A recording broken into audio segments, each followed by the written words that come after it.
Hey everyone, Namaste and welcome to the 47th episode of Yoga Shakti with me, Shailaja Menon, here on this wonderful platform of Anand TV. Right, so before we move into the practice, just exploring why is yoga practice so important? Yeah, because really we have very little control over what happens to us outside of us in the external environment. Disappointments, not meeting of expectation, betrayal, illness, these are all realities of life. And there is very little we can really do to change that. Human mind has always been like this and it will continue to be like this. But this is also the reason why the yoga practice is so important, because the only hope that we have of changing our lives or the changing the way that we feel about our lives is by turning our gaze or turning our attention to our inner worlds. And this is the only place where we can hope to make a shift.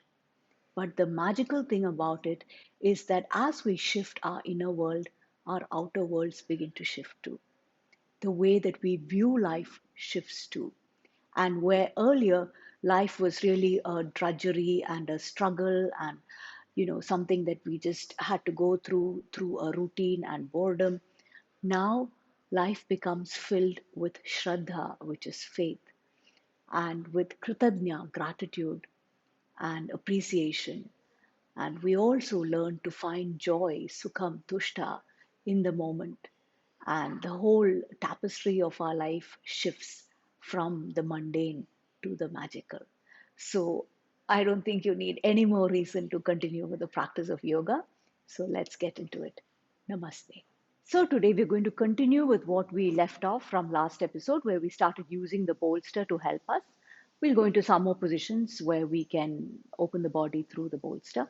We're going to start with something called Suktavirasana Konasana. Yeah, I just show it to you seated so that when we lie back, then it's easier for you to see. So try to bring the soles of your feet together. Yeah, that is the position, and then try to allow your knees to flow towards the mat. And this requires good external rotation of your hip.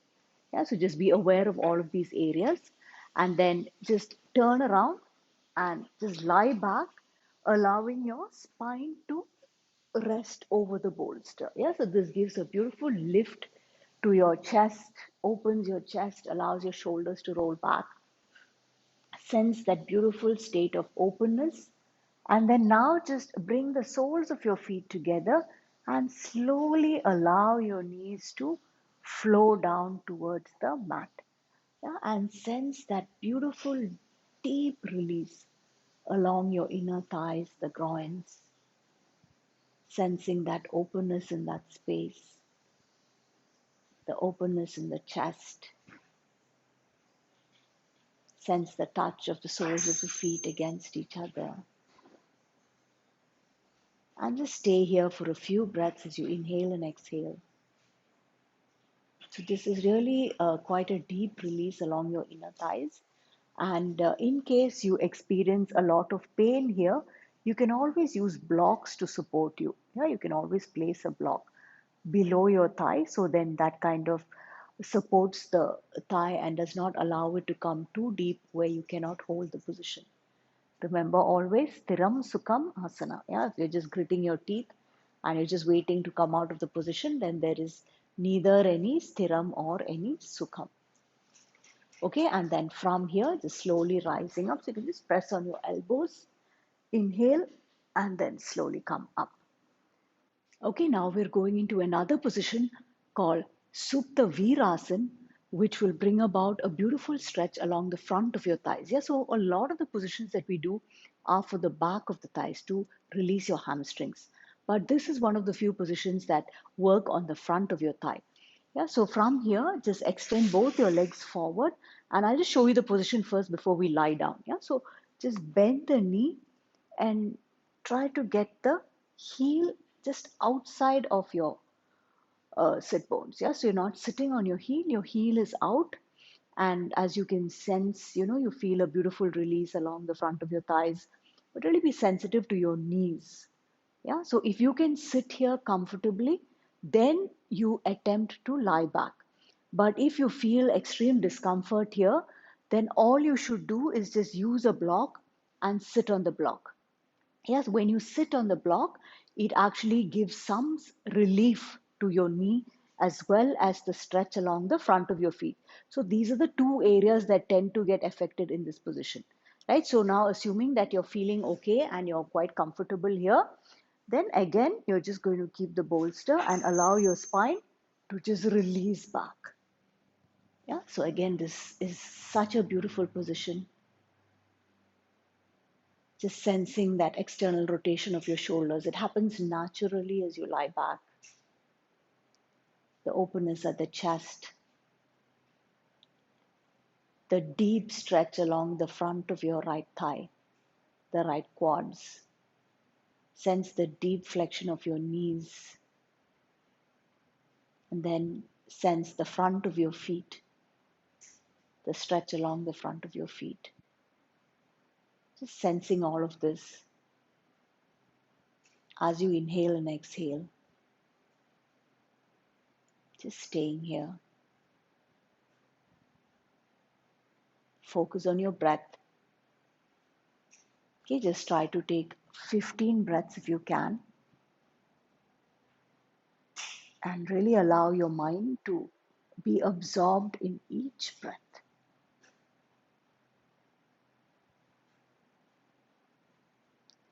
Connecting hopefully to a state of sukham or ease.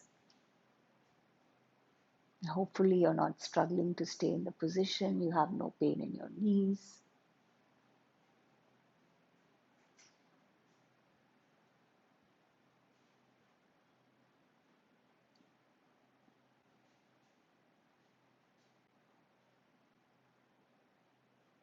Okay, so I've just done my approximation of 15 breaths. When you do these videos at home, you can always hold for longer periods. So I'm just going to change leg here. So I'm taking my left heel back. And then before you go back, just give your body a few seconds to adjust, see how your knee is doing, sense the stretch along the front of your thigh. Yeah, and then when you feel okay, just lying back.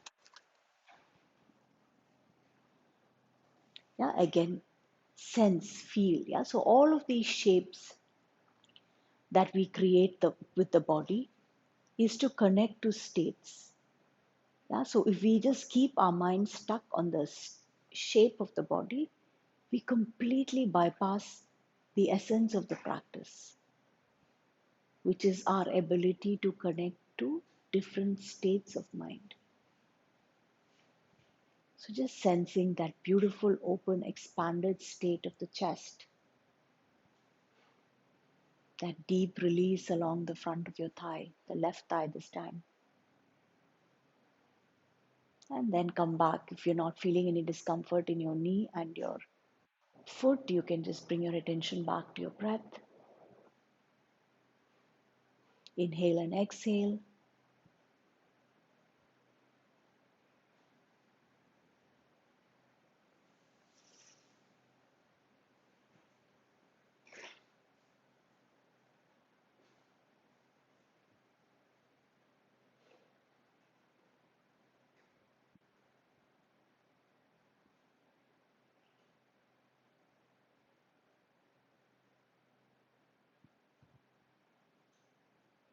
Okay, and then slowly just coming up, and then just see if you can work into the full position. Yeah, so till now what we were doing was ekapada, so single leg. Yeah, one leg position. Now we're taking both the feet back, bending both the knees. So this is the full virasana position. So just lying back, enjoying the practice, sensing your knees, the thighs, the chest, the shoulders, just bringing your attention to all of these areas. Become aware of your breath, just follow your breath.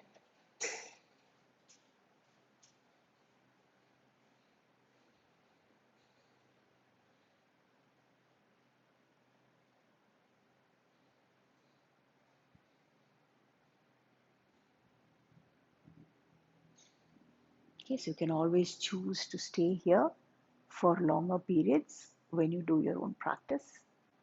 So I'm just going to come out of it now. Okay, and then just release your legs. Yeah, lift your hips and extend your legs forward. So earlier the knees were flexed, now they are extended. Okay, so now we're going to work into some back bends as well as some deep hamstring release through the help of the bolster.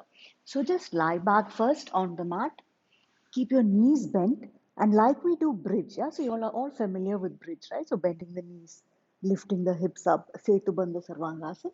Only thing you're going to do it supported by the bolster. And then once you rest your hips there comfortably, you can release your legs down. Yeah, so that brings about a beautiful extension to your spine. Yeah, so just allow your hands to release down. Just sense that beautiful extension, the rolling back of the shoulders, the lift at the heart space, and then be aware of your legs. Yeah, so if you're not conscious, I mean, the legs tend to roll out, the feet tend to go outward. So just see whether you can consciously inwardly rotate your thighs and try to get the inner edges of the feet to go towards the floor. So, just even bringing all of your attention towards these areas is already a yoga practice, yeah, where we are moving the mind from shipta, which is restlessness, towards ekagra, which is one pointedness on the body. So, just sensing this beautiful state, shoulders open, chest open, front thigh stretching.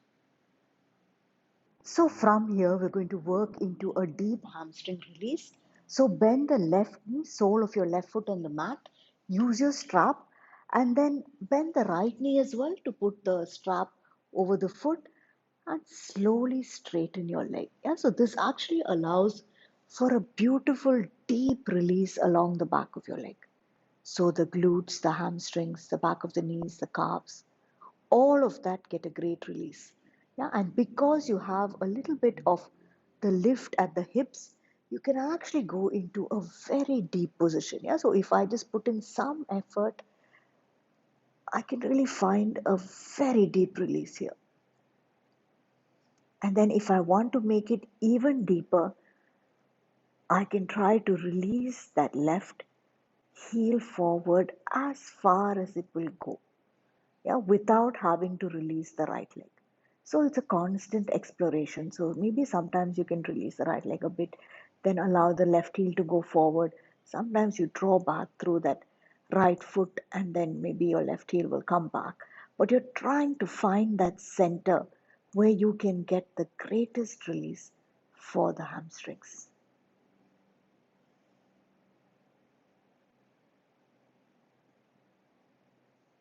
Okay, and then slowly release and bend the right knee now, right foot on the mat. Put the strap through the sole of your left foot and raise the left leg up. Yeah, so initially just give your hamstrings time to release. Just hold an easy position, just sensing your body, letting your attention flow over your body, right? Sensing the glutes, the hamstrings, sensing all of that. Become aware of your shoulders, so making sure your shoulders are also well grounded on the mat.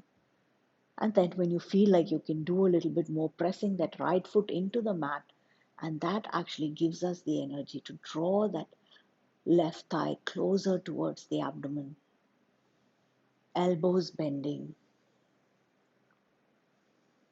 and just staying here.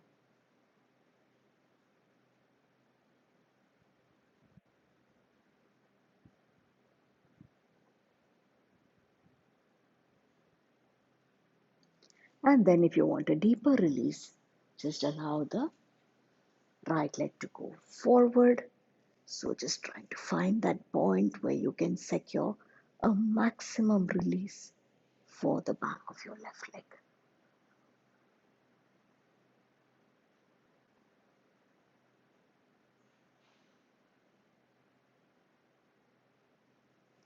And slowly release the leg. And if you're still feeling good, you can try the Sukta Paschimottanasana. Yeah, so where you just bend your knees and try to straighten both your legs.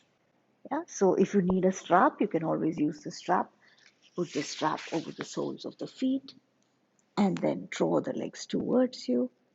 Yeah, or if you can just hold your feet. Yeah, that also is quite restful. So keep the front thighs engaged.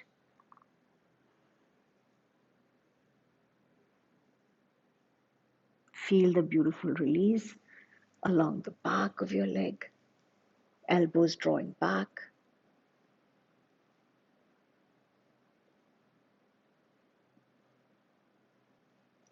Okay, and then you can just explore if you want. Take your legs out to the side. So that again gives a beautiful release. The first position that we did, the Konasana, will help here.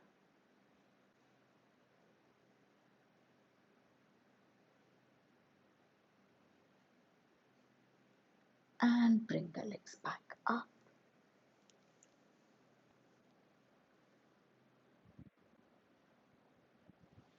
And bend the knees.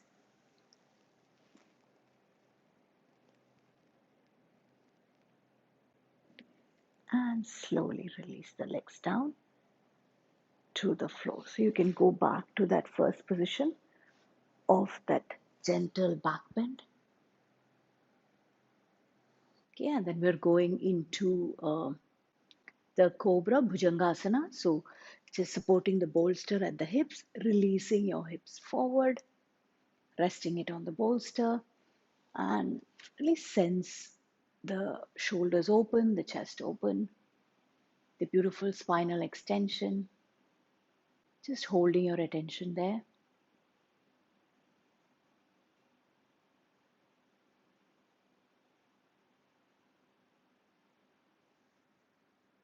Okay, and then from here you can release by just going into Balasana, the child pose, and then if you just keep your hands on the bolster, you get a little bit of a shoulder flexion as well.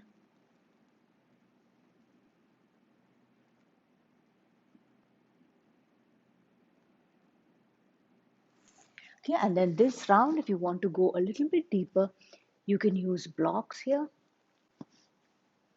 And then when you lower your hips down, yeah, you get a much deeper position. Yeah. Yeah, and then try to lift through the heart, draw back through your shoulders, bring your feet closer. Okay, just sense that beautiful extension to the spine. Okay, so what you have to watch out here is your shoulders. Yeah, so if you're not conscious, your shoulders could lift up towards your ears like this. Yeah, so what you have to do is really press down. You have to press down on the block or the mat. Okay, then the shoulder blades will depress and then consciously externally rotate the shoulders.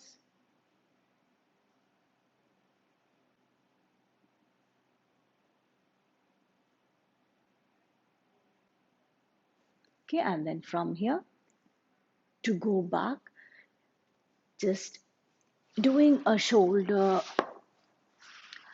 doing a child pose with a little bit of a difference. Yeah, so if you can just keep a block there and just place your bolster on the block, you get a slightly elevated kind of child pose. Yeah, so it's very comfortable here. Okay, so from here we're going to work into a very deep back bend, and for that you might require to just, I think your body will just automatically slide down the bolster a bit, and that's fine because you have to try to, this is a variation of the dhanurasana, yeah, the bow position, but this is a bolster supported bow. Yeah, so just bend your knee and then with one hand see if you can hold the ankle, and then you bend the other knee, hold the other ankle. So initially maybe just getting to your ankles is good. And then from here you have to work on moving the legs back. Yeah, so as you strongly move your legs back, you can notice the chest coming up. Yeah, and that deepens your back bend. So just feel the energy of the legs moving back. Feel the shoulders externally rotated deeply. the chest open, just feeling that deep spinal extension.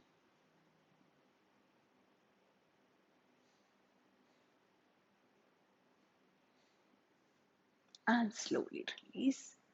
And then you can just fold over the bolster and relax. Okay, and from this very comfortable position, there is another very similar pose that you can do. From here, just try to just lift your legs up and then bend the knees, hold your ankles again, and if you are comfortable, just lift the heels up, yeah, so your heels go upward.